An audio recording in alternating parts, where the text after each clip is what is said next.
দাঁড়িয়েছিলেন অনেক সময় দাঁড়িয়েছিলেন, দরজার বাইরে অনেক সময় দাঁড়িয়েছিলেন। আমার নবীকে সালাম দিচ্ছেন, আসসালাতু ওয়াসসালামু আলাইকা ইয়া রাসূলুল্লাহ, আসসালাতু ওয়াসসালামু আলাইকা ইয়া হাবিবাল্লাহ। আমার নবী ফাতিমা রাদিয়াল্লাহু আনহাকে বলেন, ফাতিমা রে, দরজার বাইরে থেকে কে যেন আমার সালাম দেয়। মালাকুল মউত আসলে, মালাকুল মউতের সিস্টেম হলো দুনিয়ার মানুষ যে ব্যক্তি মরবে সে ব্যক্তি মালাকুল মউত দেখবে, সে ব্যক্তি ছাড়া, মুমূর্ষ ব্যক্তি ছাড়া মালাকুল মউতকে দুনিয়ার আর কোন মানুষ দেখতে পারে? আপনারা কোনদিন দেখছেন মালাকুল মউত? আমিও দেখি নাই, কারণ আমাদের তো মরণই হয় নাই। মরণ না হইলে মালাকুল মউত দেখা যায়? যেহেতু বিশ্ব নবী রাহমাতুল লিল আলামিনের জান কবজ করার জন্য এসেছেন, ফাতিমা রাদিয়াল্লাহু আনহা উনি যদি দরজা খোলেন, দরজা খোলার পর তাকে দেখবেন কেউ নাই, এটাই তো স্বাভাবিক। কিন্তু ফাতিমার সামনে প্রকাশিত হয়ে যাও, আল্লাহু আকবার। ফাতিমার মরণ এখন হবে না, ফাতিমার রূহ এখন বের করবা না, কিন্তু ফাতিমার সামনে তুমি প্রকাশিত হয়ে যাও। ফাতিমার সামনে কেন প্রকাশিত হয়ে যেতে বললেন আল্লাহ? কারণ হচ্ছে আমার নবী বলেছেন, ফাতিমারে, দরজার বাইরে থেকে কে যেন সালাম দিয়েছে। এখন হযরতে ফাতিমা তিনি দরজা খোলার পরে যদি দেখেন কেউ নাই, উনি স্বাভাবিকগত কারণে উনি মনে করতে পারেন যে আল্লাহর নবী, বিশ্ব নবী রাহমাতুল লিল আলামিন উনি অসুস্থতার দারুণ মনে হয় কিছু বলে ফেলেছে। না, নবীর কথা মিথ্যা হতে পারে না। নবী অসুস্থতার কারণে, বেখেয়ালির কারণে এমন কিছু বলতে পারেন না যে ফাতিমা দরজা খুলে দেখবেন যে কেউ নাই, এমনটা হতে পারে না। আল্লাহর নবী, বিশ্ব নবী রাহমাতুল লিল আলামিন যে কথাটা বলেছে, এটাকে সত্যায়ন আরো বেশি ভালোভাবে করার জন্য, স্পষ্ট করার জন্য আল্লাহ রাব্বুল আলামিন মালাকুল মউতকে অর্ডার দিলেন, মালাকুল মউত, ফাতিমার সামনে তোমার আসল রূপটা তুমি প্রকাশ করে দাও। সুবহানাল্লাহ। ফাতিমা রাদিয়াল্লাহু আনহা যেই মাত্র দরজা খুলেছেন, দরজা খুলে তাকে দেখেন যার মাথা আকাশে, যার পা সাত তবক জমিনের নিচে। আল্লাহু আকবার। হযরত ফাতিমা রাদিয়াল্লাহু আনহা দেখে বলেন, বাবা, এমন লোক মক্কাতে কোনদিন আমি দেখি নাই, মদিনা শরীফে কোনদিন আমি দেখি নাই, আমার জীবনে এমন লোক আমি কোনদিন দেখি নাই। ও যার মতো সত্যলোক আকাশে আর যার দুইটা পা সত্যবক জমির নিচে, এত বড় ব্যক্তিকে কোনদিন মক্কা শরীফেও দেখি নাই, মদিনা শরীফেও দেখি নাই। ও বাবাই থেকে আল্লাহর বিশ্বনবী রাহমাতুল লিল আলামিন বলেন, মারে, হাদা মালাকুল মউত, এটাই মালাকুল মউত, দুনিয়ার সব কর্তনকারী ফেরেশতা। হযরত ফাতিমা রাদিয়াল্লাহু আনহা বলছেন, বাবা, মালাকুল মউত চলে এসেছে, আজরাইল চলে এসেছে, কিন্তু আমার কষ্ট হয়, আপনারা চলে যান, আমি বাবা বলে কেন ডাকবো, হাসান হুসাইন নানা বলে কেন ডাকবি, আপনি চলে গেলে এটা তো বরদাস্ত করতে পারবো না, আপনাকে যেতে দেব না, আমি ফাতিমা বরদাস্ত করতে পারবো না।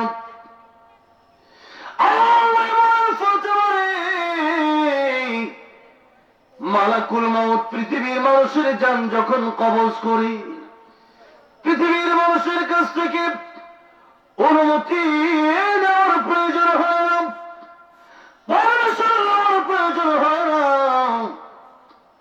অনুমতি ব্যতীত সরাসরি রূহ কবজ করে। আর আমি নবী রাহমাতুল লিল আলামিন, আমি নবীর কাছে এসেছে, আমি নবীর সম্মানী, এতটা সময় মালাকুল মউত দরজার বাইরে দাঁড়ায় আছে। মারে দরজা খুলে দাও।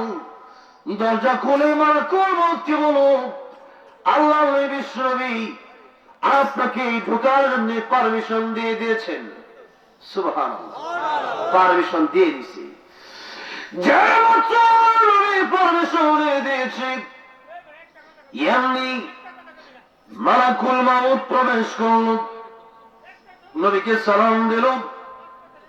নবীকে জিজ্ঞাসা করলেন, ইয়া রাসূলুল্লাহ, ইয়া হাবিবাল্লাহ, আমি এসেছি, আল্লাহ আমাকে পাঠিয়েছেন, আপনার জান বের করব, বের করব। আর আল্লাহ বলেছেন, আপনি যদি না চান, দুনিয়ায় থাকতে চান, আল্লাহ রাব্বুল আলামিন আপনার হায়াত যতদিন চান ততদিন আল্লাহ আপনার হায়াত বাড়ায় দিবে। আল্লাহ নবী বলেন, মালাকুল মউত তুমি একটু অপেক্ষা করো, হাত্তা ইয়াতিয়ানি জিবরাইল, যতক্ষণ পর্যন্ত জিবরাইল আসে ততক্ষণ পর্যন্ত তুমি একটু অপেক্ষা করো। আমি জিবরাইল আমিনের সাথে পরামর্শ করব, আমি কি যাব না যাব না, আমি কি থাকবো না থাকবো না, যে একটু পরামর্শ করব। তার মানে পরামর্শ করে কাজ করা ভালো।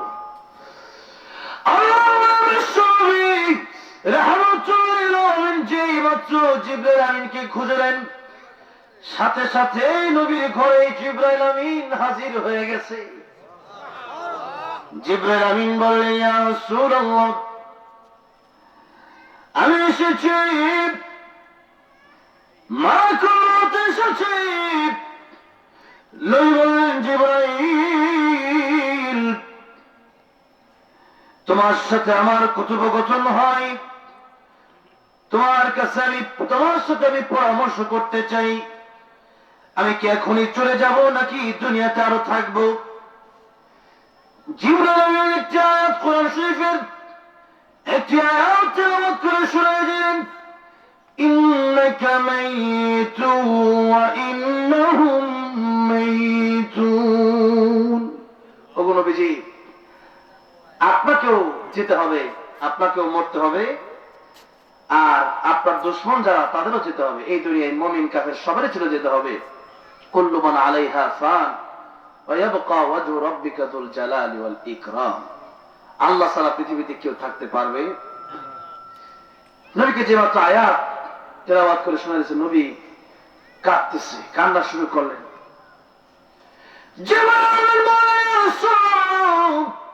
ইয়া হাবিবাল্লাহ, আপনি কাঁদেন কেন? পরকালে আপনার জন্য ইহকালে চাইতে কোটি কোটি গুণ বেশি নাজ নিয়ামত আল্লাহ রেখে দিয়েছেন। ইয়া রাসূল, আপনি কাঁদেন কেন?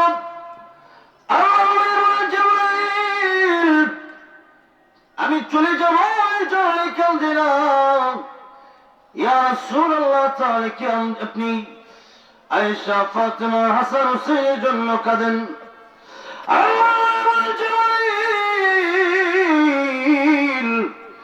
আমি আয়েশার জন্য, ফাতিমার জন্য, হাসান হুসাইনের জন্য কাঁদি না, কাঁদি আমার গুনাহগার উম্মতের জন্য। আল্লাহু আকবার। তাই নবী এক হাদিস শরীফের ভিতরে বলেছেন, লা ইউমিনু আহাদুকুম হাত্তা আকুনা হাব্বা ইলাইহি মিন ওয়ালিদিহি ওয়া ওয়ালাদিহি ওয়ান নাসি আজমাইন। যতক্ষণ পর্যন্ত তোমাদের জীবনের চাইতে বেশি তোমাদের সন্তান সন্ততি, পিতা মাতা, এই পৃথিবীর সবকিছু চাইতে বেশি আমাকে ভালো না বাসতে পারবা, পরিপূর্ণ ঈমানদার হতে পারবা। আমার নবী উম্মতের জন্য কতটা কষ্ট করে গেছেন। নবী বলেন, জিবরাইল, আল্লাহ আমাকে আগেই জানাই দিয়েছেন, মা কান আল্লাহু লিউআযিবাহুম ওয়া আনতা ফীহি। আমি যতদিন এই পৃথিবীতে থাকবো ততদিন পর্যন্ত আল্লাহ আমার উম্মতকে আযাব গজব দিয়ে ধ্বংস করবে না। এখন আমি যদি চলে যাই, আমার আল্লাহ রাব্বুল আলামিন যদি আমার উম্মতের গুনাহে যদি কষ্ট পায়া, আমার আল্লাহ রাব্বুল আলামিন যদি তাদেরকে কোন এমন মুসিবত দিয়ে যদি একেবারে তা ধ্বংস হয়ে যায়, তাহলে তো কিয়ামতের ময়দানে আল্লাহ নবী গর্ব করবেন উম্মত নিয়ে, সবচেয়ে বেশি উম্মত হবে আমার নবীর। জোরে বলুন সুবহানাল্লাহ। আমার নবীর উম্মত, মনে করেন এখান থেকে 5টা দল মিছিলে যাবে, যেই দলের মিছিলে সবচেয়ে বেশি লোক হবে, আমরা কি বলবো, ওই দলটাই মনে হয় বেশি ভারী, ঠিক না বেশি? ওই দলের গুরুত্বটা বেশি, কারণ এক দলে আছে 5 জন, 20 জন, একজনের আরেক দলে আছে মনে করেন 500, আরেকজন আছে 5000, আরেক দলে আছে দেখলেন যে মনে করেন যে 5 কোটি। কথার কথা, তাহলে কোন দলে বাড়ি 5 কোটি যার কাছে, ঠিক না বেশি? তো নবীর সবচেয়ে বেশি উম্মত থাকবে আমার নবীর কিয়ামতের ময়দানে। তো নবী বলতেছেন, ও জিবরাইল, আমার উম্মত যদি ধ্বংস হয়ে যায়, অন্য নবীর উম্মতকে আল্লাহ একটা গুনাহ করছে, দেখা গেছে যে একবারে চিরতরে ধ্বংস করে দিচ্ছে, তো এমন যদি হয়ে যায় তাহলে তো এইটা আমার উম্মত তো কমে যাবে, আমার উম্মত তো সুযোগ পাবে না, তওবার সুযোগ পাবে না। তখন আমার আল্লাহ বলেন, জিবরাইল জানায় দাও আমার নবীকে, আমার নবীর উম্মত যদিও গুনাহ করে, আমি আল্লাহ একেবারে একেবারে ধ্বংস আমি ওদেরকে করবো না, ওদেরকে আমি সুযোগ দিব। সুবহানাল্লাহ।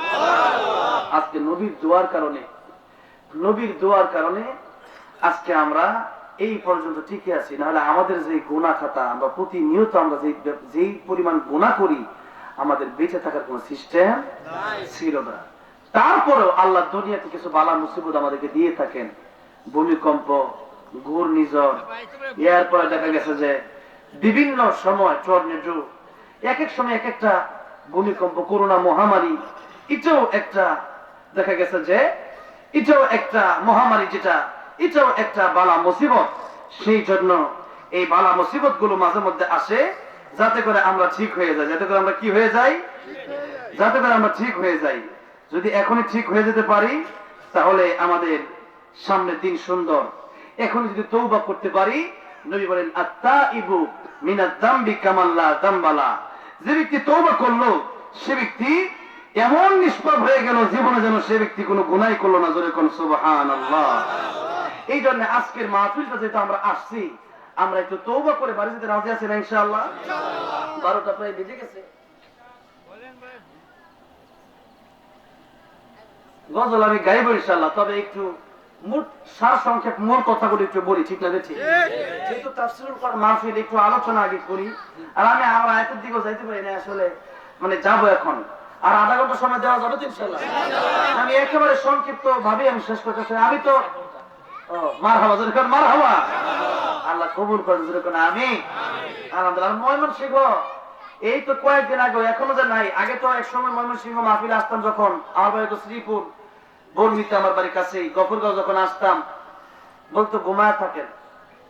আগের মাহফিলটা ছিল তারাকান্দা, আমি গেছি, পরে আমার উজিরপুরি সাহেব মুসাইদ আহমদ উজিরপুরি, তো উজিরপুরি সাহেব যে গেলাম, আপনি তো আগে বসছেন, আমরা তো শেষে বয়ান করবেন, কারণ ঘুমামু, কথাটা বুঝছেন না, কারণ ঘুমামু, তা আগে আইলে কিন্তু ঘুমায় থাকেন, ঘুমান, একবারে ফজরের আগে আপনাকে ডাক দেওয়া হবে, সময় মতো তাহাজ্জুদ হয়ে ওয়াজে উঠবেন। তো এখনো দেখা গেছে কয়েকদিন আগেও এই বালুকাতে, ওই যে ওই দিকে টাঙ্গাইল রোডটা চলে গেল, ওই রোডে একটা প্রোগ্রাম মাহফিল করছি, সেখানে অনেক আলোচকরা আছে, রোজারি পীর সাহেব আসছেন, এরপরে স্বয়ং আশরাফি সাহেব, হাফেজ নাজরুল সাকিব, অনেকে আসছে। তো সেই মাহফিলে রাত বয়ান করছিলাম মনে হয় 5টার দিকে। কটার সময়? 5টার সময়। হ্যাঁ মোটামুটি, হ্যাঁ হ্যাঁ, আমি আজান আমি দিচ্ছি, ফজর আজান আমার দেওয়া হয়েছে। তো এখন কথাটা হয়েছে যে মোটামুটি লম্বা সময় ময়মনসিংহের মানুষের এইটা একটা অভ্যাস আছে। আর আল্লাহর জন্য একটু সময় যদি বেশি, অনেকেই কয় যে রাত গভীর হয়ে গেছে, ফজর পড়তো না। আর যে বেটা ফজর পড়বো, ওইবার রাত গভীর হলেও পড়বো, আর যে পড়ে না ঘুমাই তো ফজর আজান দিতে পড়ে। ঠিক না? এই সমস্যা ধোকা দিয়ে লাভ নাই। আর আল্লাহকে যারা মহব্বত করে, ওয়াল্লাযীনা আমানু আশাদ্দু হুব্বান লিল্লাহ, এক রায় তার তো জীবনটা আল্লাহর জন্য, যেরকম, ঠিক না বেশি? আর এই দেখা গেছে যে সারা বছরে একটা মাহফিল পাইছি, আর গত বছর তো এই মাহফিল হয় নাই। তো দেখা যাচ্ছে এই বছর 2 বছর পরে মাহফিলটা পাইলাম। যদি একটু তওবা করে বাড়িতে না যেতে পারি, কিছু কথা বাড়ির আমল যদি কিছু পকেটে যদি কিছু না লয়ে যেতে পারি, তাহলে কি সার্থক হবে? হবে না। সেই জন্য একটু জোরে সোরে তাকবীর দিয়া একটু ঘুমটা ভাঙাইয়া একটু সামনের দিকে যাই। লিল্লাহি তাকবীর, লিল্লাহি তাকবীর, আলহামদুলিল্লাহ।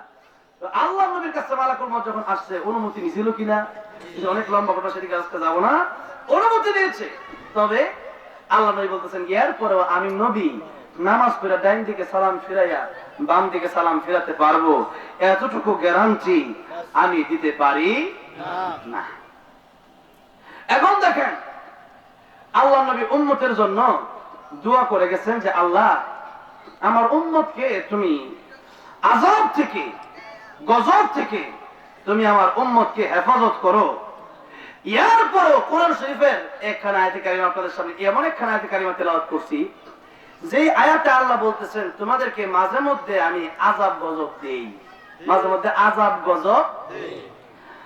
ظهر الفساد في البر والبحر بما كسبت أيدي الناس ليذيقهم بعض الذي عملوا لعلهم يرجعون। আল্লাহ বলেন তোমাদেরকে যে মাঝে মধ্যে আযাব গজব দেওয়া হয় জলে এবং স্থলে, যে আযাব গজব যে বিপদ আমি আল্লাহ তোমাদেরকে দেই ওইটা তোমাদের কৃত কর্মের ফল, তোমাদের কৃত কর্মের ফল। আর মাঝে মধ্যে এই আযাবটা কেন দেই, এই আযাবটা কেন তোমাদেরকে আস্বাদন করাই, কারণ হচ্ছে যাতে করে তোমরা আমার পথে ফিরে আসো, যাতে করে তোমরা আবার আমি আল্লাহর পথে ফিরে আসো। এখন আল্লাহর পথে ফিরে যাব, এখন দেখা গেছে যে এমন কিছু গুনাহ আছে যে গুনার আযাবটা দুনিয়াতে আল্লাহ দিয়া দেয়। এমন একটা হাদিস আজকে আপনাদের সামনে আলোচনা কইরা এই আয়াতের ব্যাখ্যায়, হাদিসটা একটু লম্বা আর কি, বেশি ছোট না, একটু লম্বা হাদিস। হাদিসটা মোটামুটি সার সংক্ষেপ কথা বইলা এরপরে ইনশাআল্লাহ আজকের আলোচনা শেষ করব। এরপরে এক দুইটা গজল তো আছে, এরপরে দোয়া মাধ্যমে ইনশাআল্লাহ অনেকের মানে বাবা তাদের দোয়ার মাধ্যমে আমরা শেষ করব ইনশাআল্লাহ।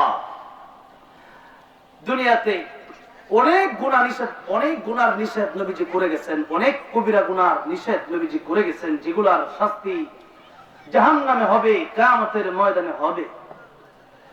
কিন্তু এমন কিছু গুনাহ নবী বলেছেন যে গুনার কারণে দুনিয়াতেই গজব আসে। যেমন ভূমিকম্প আসার ব্যাপারে চারটা কথা নবী বলেছেন যে চারটা কাজ যখন তোমরা করবা এই দুনিয়াতে ভূমিকম্প হবে। একটা হচ্ছে যে যখন মাদকের সরাসরি হবে, মাদক কেউ কিনলে অথবা কেউ বিক্রি করলে, উভয়টা করলে, যেমন সুদ খাওয়ার গুনাহ, যে সুদ খায়, যে দেয়, যে সাক্ষী, যে ব্যক্তি লিখে, সবাই সমান অপরাধী। এই জন্য এই বিষয়টাও এমন যে দেখা গেছে যে মাদকের সরাসরি যখন কেউ ক্রয় বিক্রয় হয় এবং মদ্যপান হয় এবং সিগারেট যখন মানুষ আসক্ত হয়ে যায়, নেশায় যখন মানুষ আসক্ত হয়ে যায়, গাঁজায় যখন আসক্ত হয়ে যায়, তখন এই নেশায় আসক্ত হওয়ার কারণে, এই গাঁজায় এই মদে আসক্ত হওয়ার কারণে দুনিয়াতে ভূমিকম্প আসে। এক। দুই নম্বরে জেনা করার কারণে দুনিয়াতে ভূমিকম্প হয়। তিন নম্বরে নর্তকী নাচানাচির কারণে দুনিয়াতে ভূমিকম্প হয়। চার নম্বরে ভূমিকম্প হওয়ার 4 নম্বর কারণ হচ্ছে ডিজে, কনসার্ট, এমন গান বাজনা যেগুলো অশ্লীল গান বাজনা আজকে আছে না নাই? অশ্লীল গান বাজনার অভাব নাই। আজকে দেখা যায় শুধু অশ্লীল গান বাজনা নয়, এই বাউল গুলা, বাউল গান যারা গায়, এমন এমন গান, এমন এমন কথা বলে যেগুলো আল্লাহর সাথে ডাইরেক্ট সাংঘর্ষিক। নামাজ বুঝো নাকি তাদের লাগে না, মনের নামাজ বড় নামাজ। আবার গানের দলিল দেয় কোন কিতাবে আছে গো লেখা, হারাম বাজনা গান দাউদ নবীর বাঁশির সুরে জুরাই পাখির প্রাণ। দাউদ নবীর বাঁশি সুরে পাখির প্রাণ জুড়াইছে। দাউদ নবী কি বাঁশি ফুয়াইতো নাকি জাবুর তেলাওয়াত করতো? জাবুর তেলাওয়াত করতো।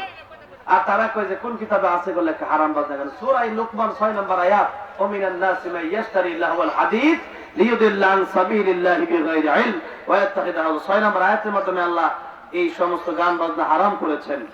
এই আয়াতের লম্বা ব্যাখ্যা, এগুলো আজকে ওয়াজ করব না। যেই কথাগুলো এবার বলতে চাই, 5টা গুনাহ। কয়টা গুনাহ?